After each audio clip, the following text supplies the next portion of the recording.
এতদিন খুনের প্ল্যানিংয়ে রোমাঞ্চ অনুভব করত সুমন, কিন্তু ডাক্তার সেন কন্ডম কিনে বিশাখার বাড়ির দিকে যাচ্ছে দেখার পর থেকে এক অদ্ভুত অবসন্নতাও গ্রাস করল তাকে। এতদিন ধরে এত লোকের বিরুদ্ধে রাগ থাকলেও বিশাখার প্রতি ছিল তার এক আদি অকৃত্রিম টান। শুধু যৌনতা দিয়ে তার ব্যাখ্যা করা যাবে না। হয়তো পৃথিবীর আর সবার প্রতি রাগ, কাউকে কাউকে খুন করার ইচ্ছা, এসবের মধ্যেও গোপনে মনের এক কোণে ছিল একটুখানি ইচ্ছা বিশাখাকে নিজের করে পাওয়ার। কিন্তু যখন সুমন বুঝে গেল বিশাখা অলরেডি অন্য কারো হয়ে গেছে, রাগ বিদ্বেষের সাথে সাথে এক বিবমিষাও জাগলো সুমনের মনে। এতদিন নিজের সব প্ল্যান গোপন রেখে সে যথাসম্ভব স্বাভাবিক থাকতো জনসমক্ষে। এখন আর সেটা সম্ভব হলো না। লোকের সাথে ব্যবহারেও ধরা পড়তে লাগলো তা। তার অন্যমনস্কতা দেখে বলাইদা একদিন হেসে বললেন, যা সুমন, কদিন মাকে নিয়ে দীঘা পুরী কোথাও ঘুরে আয়। অনেক দিন তো কোথাও যাস না। বলাইদার কিঞ্চিত স্নেহ আছে এই বোকা ছেলেটার প্রতি।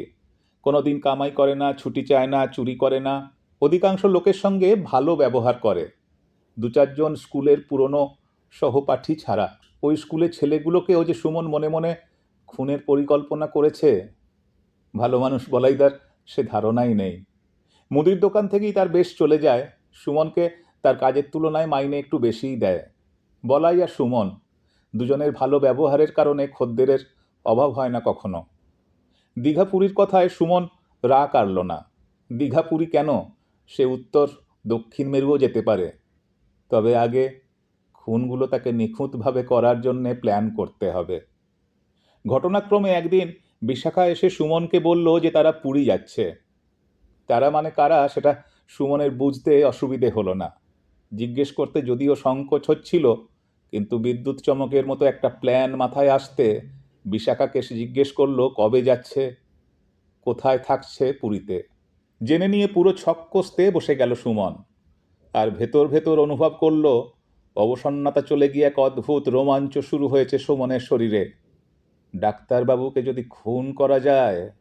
খুন করা খুব একটা বড় ব্যাপার নয়, আসল ঝামেলা হলো লাশটা লুকোনো। যেদিন থেকে মাথায় খুন চেপেছে সেদিন থেকেই জানে সুমন।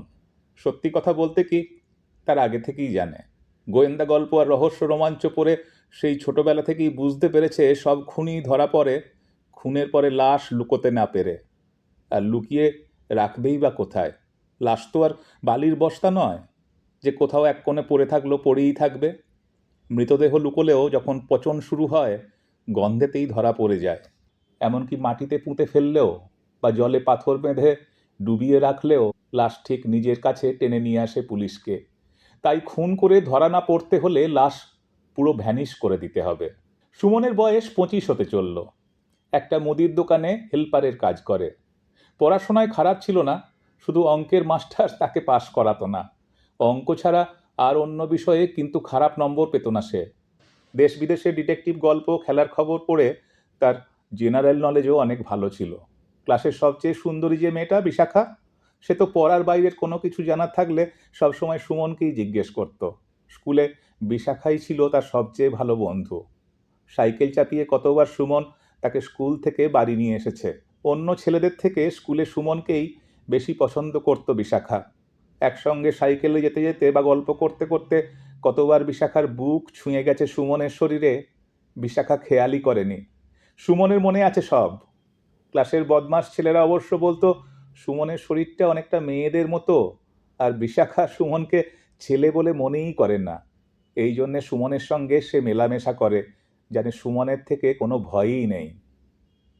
আসলে সুমনের চেহারাটা একটু মেয়েলি গড়নের, নরম নরম, কিন্তু সে তো ছেলেই। তার অন্য কোনো শারীরিক গণ্ডগোল নেই, ভালো করেই জানে সে। তবে সেটা তো মাইক নিয়ে প্রচার করার ব্যাপার নয়। আর বদমাশগুলোর কথা শুনেও চুপ থাকতে হয়, কারণ ওদের সঙ্গে মারপিটে সে পেরে উঠবে না। সেই স্কুল জীবন থেকেই রবি, সুদীপ, শুভ আর সন্তোষের ওপর তার রাগ। মেয়ে বলে রাগানো, গাল টিপে দেওয়া, অসভ্য ইঙ্গিত, কি না করেছে ওরা। ওদের জন্যেই আর অঙ্কের টিচার বিষ্ণুবাবুর জন্যেই সে স্কুলের পড়া শেষ করতে পারল না।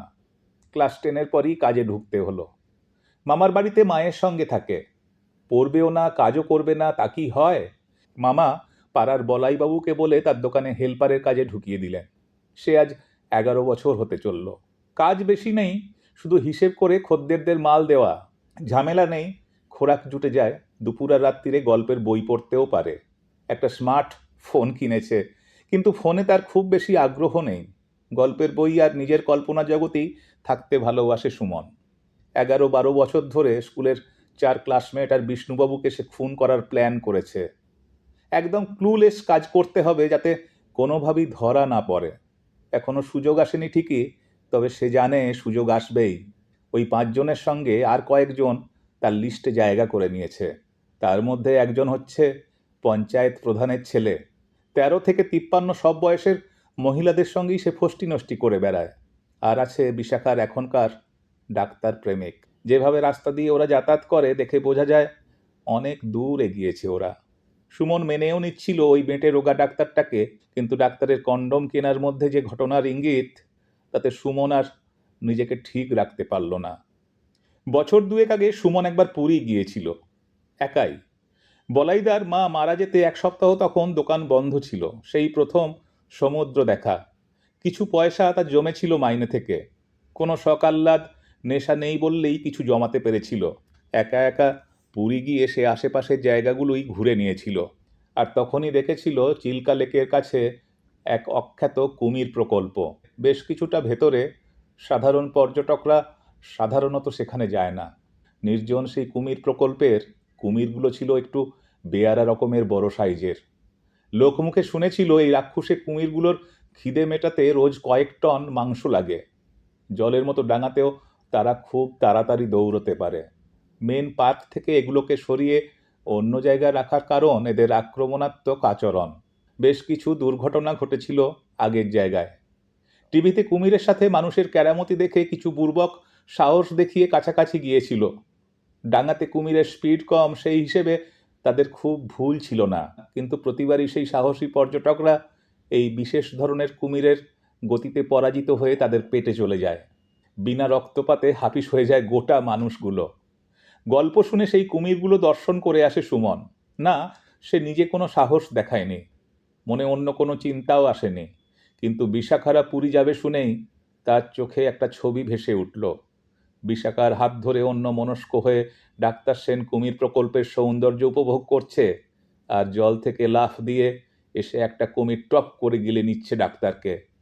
চোখের নিমেষে ঘটনা ঘটে যেতে দেখে বিশাখা যখন কাঁদবে, চিৎকার করবে না সেখান থেকে ছুটে পালাবে ঠিক করতে পারছে না, তখন সুমন এসে তাকে জড়িয়ে ধরে সরিয়ে নিয়ে আসছে সেই ভয়ঙ্কর পাঠ থেকে। যে ছবি সুমনের চোখে ভাসছে সেটাকে সত্যি করতে একটু পরিশ্রম করতে হবে তাকে, আর ঠিকঠাক প্ল্যানিং। না, একদম হঠাৎ করে পুরী গিয়ে চমকে দেওয়া যাবে না। বিশাখাদের জানিয়ে দেবে সুমনরা পুরী যাচ্ছে, জানিয়ে দেবে গ্রামের 2-4 জনকেও। তাই বিশাখারা কবে যাচ্ছে তারই মুখ থেকে জেনে নিয়ে সুমন বলল যে তারাও যাচ্ছে, মানে সে আর তার মা। বিশাখাদের যাবার একদিন আগেই এমনভাবে বলল যেন তাদের পুরী যাওয়া বিশাখাদের পুরী যাবার তারিখের সাথে মিলে যাওয়া একেবারেই কাকতালীয়। বলাইদাকে সন্ধেবেলা সুমন পুরী ভ্রমণের কথা বলল। বলাই নিজেই সুমনকে ঘুরতে যাবার প্ল্যান দিয়েছিল, তাই না করার প্রশ্নই নেই। মাও খুব খুশি হলেন পুরী যাবার কথা শুনে। তার বয়স হয়েছে, আর আছে বাতের ব্যথা। পুরী গেলেও সমুদ্র পাড়ে ছাড়া মা অন্য কোথাও যেতে চাইবে না, সেটার ব্যাপারে সুমন নিশ্চিত। কায়দা করে বিশাখারা কোথায় উঠবে সুমন জেনে নিল। বিশাখা ছোটবেলা থেকেই সুমনকে পছন্দ করে, অবশ্যই বন্ধু হিসেবে, তাই জানাতে দ্বিধা করল না। এমনকি অবলীলায় বলে দিল সে আর ডাক্তার সেন ছাড়া তাদের সঙ্গে আর কেউ যাচ্ছে না। গ্রামের 2-4 জন নিরীহ মানুষজনকে এসে গল্পচ্ছলে জানিয়ে রাখলো যে তারা পুরী যাচ্ছে, মানে সে আর তার মা। নির্দিষ্ট দিনে পুরী পৌঁছে গেল সুমনরা। হিসেব মতো বিশাখারা পৌঁছবার আগের দিন। ওই দিনই মন্দির দর্শন করিয়ে দিল মাকে। সুমন ভালো করেই জানে মন্দির দর্শন হয়ে গেলে মা সমুদ্রের পাড় ছাড়া আর কোথাও যেতে চাইবে না। তাই পরের দিন কায়দা করে মাকে বলল, চলো আজ কোনারক ঘুরে আসি। মা বলল, তুই যা, আমি একা একা সাগর পাড়ে যেতে পারবো। তুই একটু আনন্দ করে নে বাবা, সারা বছর তো খেটে মরিস। সুমনের যে কিসে আনন্দ তা তো আর মা জানে না। সুমন সকাল সকাল বেরিয়ে বিশাখাদের যে হোটেলে থাকার কথা তার কাছাকাছি একটু ঘোরাঘুরি করলো। সে জানে ওরা পুরী পৌঁছে সঙ্গে সঙ্গে তো আর ঘুরতে বের হবে না। ওদের যেটা আসল উদ্দেশ্য সেটা হোটেলের ঘরেই ভালো হবে ঘোরাঘুরির চেয়ে। তবে ঘরে বসে যখন বিরক্ত হয়ে যাবে তখন ঠিক বের হবে, আর তখনই হঠাৎ মুখোমুখি হতে হবে। বিশাখা খুব অবাক হবে না, কারণ তাকে সে আগেই বলে এসেছে। কিন্তু সকাল বিকেল ঘোরাঘুরি করেও সুমন বিশাখাদের দেখতে পেল না। পরের দিন ভোরবেলাতেই বেরিয়ে পড়ল সুমন। ঘুরতে ঘুরতে ঘন্টা তিনেক পরে সে দেখল বিশাখারা সমুদ্রের দিকে যাচ্ছে। কায়দা করে মিনিট 10 পরে সুমন উল্টো দিকের রাস্তা ধরে এমনভাবে এগোলো যাতে মুখোমুখি দেখা হয়। দেখেও না দেখার ভান করে এগিয়ে যাচ্ছিল সুমন। বিশাখাই ডাকলো। সুমন জানতো বিশাখা তাকে দেখলে ডাকবেই। বিশাখা বলল, কিরে পালিয়ে যাচ্ছিস কেন? আয়, কুণালের সাথে তোর পরিচয় করিয়ে দিই। কুণাল একটু অবাক হয়ে ভাবল, এই মাকড়াটা এখানে কোথা থেকে জুটল। যাই হোক, মনের বিরক্তি মুখে প্রকাশ না করে কুণাল বলল, হ্যাঁ ওকে তো চিনি, টুকটাক জিনিস কিনি ওর দোকান থেকে। কি জিনিস সেটা মনে করে সুমন গুমড়ে উঠল মনে মনে। বিশাখা বলল, জানো তো, সুমন আমাদের সঙ্গেই পড়তো, খুব ভালো ছিল পড়াশোনায়, আর খুব ভদ্র। সুমনেরা পুরী আসবে আগে থেকেই প্ল্যান করেছিল। কুণাল চুপচাপ রইল। বিশাখা কিন্তু চুপ থাকার পার্টি নয়। বলল, তোরা আজ কোথায় যাচ্ছিস? আমরা কোনারক যাব, আমাদের সঙ্গে আসতে পারিস। সুমন ভাবল, কুণালের থেকে হয়তো একটু ফ্রি থাকতে চাইছে বিশাখা। কুণালকে দেখে বোঝা যায় কাম ছাড়া আর কিছু বোঝে না লোকটা। হয়তো সুমন সঙ্গে গেলে কুণাল ঘুরে বেড়ানোর সময়টুকু তাকে নিষ্কৃতি দেবে। সুমন তখন তার আসল তাসটা হাত থেকে বার করলো। না, কোনারক যাব না, ওখানে আগেই গিয়েছি। আর একটা দারুণ জায়গা আছে চিল্কার কাছে, হ্রদের এক পাশ, যেখানে স্থলভাগের মধ্যে ঢুকে গেছে, সেখানে একটা ইকো পার্ক আছে। সেই ইকো পার্কে অনেক পশু পাখি রয়েছে। বিশাখা লাফিয়ে উঠল, চলো কুণাল, আমরাও ওখান থেকে ঘুরে আসি। কোনারক পুরী সব জায়গাতেই তো খুব ভিড়, ওইখানে নিরিবিলিতে প্রকৃতির শোভা দেখে আসি। সঙ্গে তাদেরকে দেখি যারা আছে প্রকৃতির কাছাকাছি। সৌজন্যের খাতিরে কুণাল কিছু বলতে পারল না। সুমন মুখে নানা বললেও রাজি হলো, আর এই ভেবে আনন্দিত হলো যে তার পরিকল্পনা সফল হতে চলেছে। এবার শুধু পার্কে গিয়ে কুমিরের ডেরার কাছে কুণালকে ছোট্ট একটা ধাক্কা, অবশ্যই বিশাখার চোখ এড়িয়ে।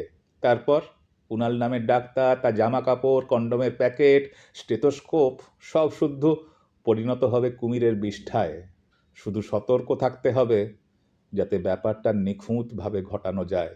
কারণ সফলভাবে খুন করার প্রথম শর্ত হচ্ছে ধরা না পড়া। ধরা পড়লে চলবেও না। সুমনের লিস্ট যে অনেক লম্বা।